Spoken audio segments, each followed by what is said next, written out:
Join us. We'll be your friends, but you can never leave. Is veganism a cult? The last thing about the vegan movement is that sometimes it seems to get a bit of a cult feel to it. Today's video, I want to talk to you guys about a very popular belief that veganism is a religion or a cult. Veganism for decades has been called extreme, ridiculous, a religion, a cult. A big question, what makes a cult a cult? A cult is a group that is not orthodox, kind of weird, and has a devotion to a person, object, or set of new ideas. Let's take a look at top 10 signs of a cult. Number 10, loaded language. This is something you may have noticed about Scientology, the Jehovah's Witnesses, the Mormons, which sounds like crazy talk to people outside of the cult. It serves a purpose as to redefine one's vocabulary. You can redefine one's mind. When you look at these eggs, you don't think eggs, you think menstruations, hens' periods. You see milk, oh, blood, pus, and fecal cells, and mammary secretions, and bovine secretions, and tortured animals. You see meat, oh, it's just dead, rotting flesh. But yeah, because he's a fucking carnist. Everyone's a fucking carnist. If you support rape, slavery, baby stealing, and murder, which is how humans obtain meat, cheese, milk, and eggs, you are the filthiest of all creatures. Number 8, exclusivity. Basically just means that the cult views themselves as higher than others. They are better, they know everything, whereas the rest of the world knows absolutely nothing. Just because someone's vegan doesn't mean they're morally superior, but you can say that at least in regards to supporting an animal holocaust, a non-vegan is going to be worse of a person than a vegan. I mean, this is just basic logic, right? So, is a vegan lifestyle morally superior? I have to confess I'm not a vegan. I have to confess that I think it is morally superior. The fourth characteristic of a cult is this constant fear of being disowned. So if you violate certain terms in a cult, you can be excommunicated, you can lose all your family and friends, you can lose job opportunities, just the whole life you knew. And I know a lot of ex-vegans would probably say they felt very attacked. Our governments. Perhaps, but I've known some people that are 5 years vegan and they want to stop, but they can't stop because they're wrapped up in a movement and now they're ostracized. And then when they admit that, okay, when I eat some animal protein, I feel better, they can't get out of it. And then they're, like I said, ostracized. I'm sure that vegans don't like me anymore either. Not, because vegans never go back. These are always plant-based poses. John, you have made too many mistakes to be called vegan. You've made too many mistakes to be forgiven for your actions. And you've just plain and simple intentionally tried to harm animals. You've intentionally tried to just make vegans and the vegan movement look stupid. And you can't be forgiven for that, and you can't be called vegan from now on. Number 2, a process of coercive indoctrination or education. In other words, they like to brainwash people. The second key element of a cult. The group has some form of indoctrination program, sometimes called thought reform. Or mind control. If you haven't gone vegan yet, I definitely recommend you do your research. Documentaries like Coercive or What the Health. Educate yourself. Watch Coercive. Watch The Game Changers, Forks Over Knives. Go to a slaughterhouse. Watch Dominion. Actually educate yourself. You can research these in any order, but here's the best order I found for learning about veganism. I went vegan overnight about 3.5 years ago after watching the documentary Food Choices. Recommend is What the Health.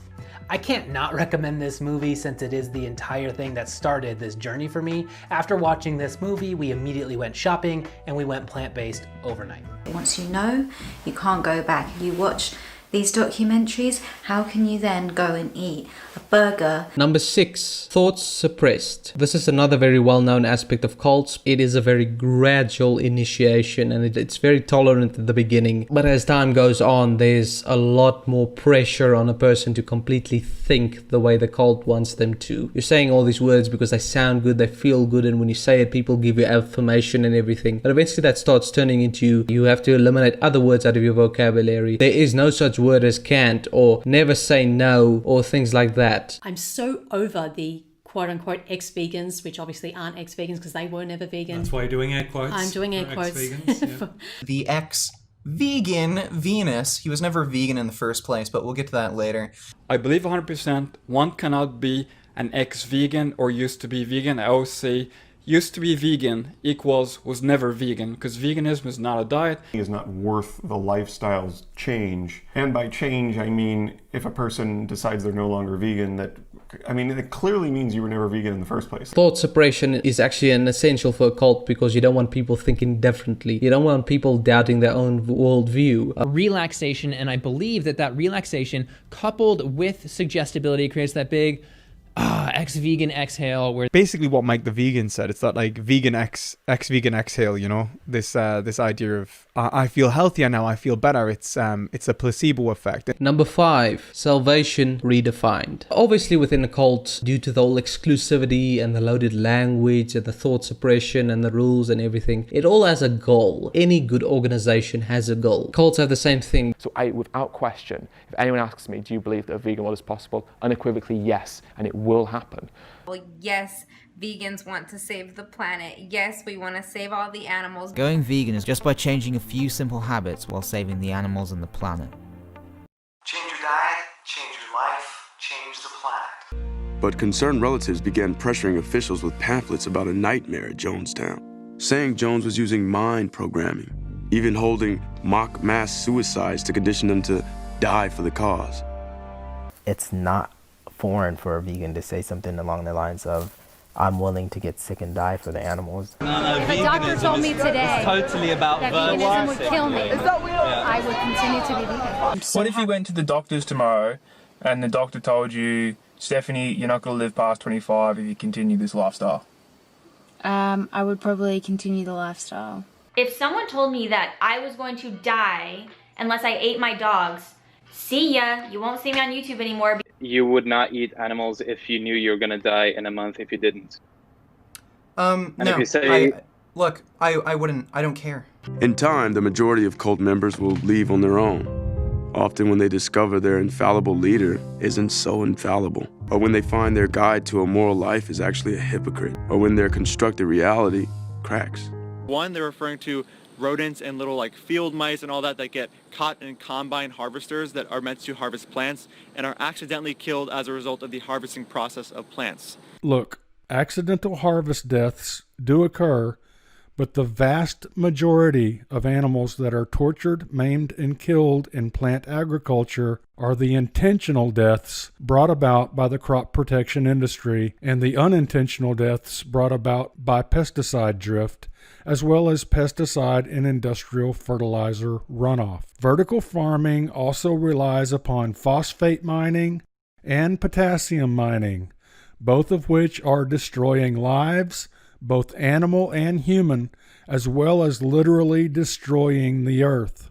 Not to mention that petroleum, mined phosphorus, and mined potassium are finite resources that are guaranteed to run out in the future, versus ruminant manure, which is an infinite resource due to the fact that it's part of the natural nutrient cycle.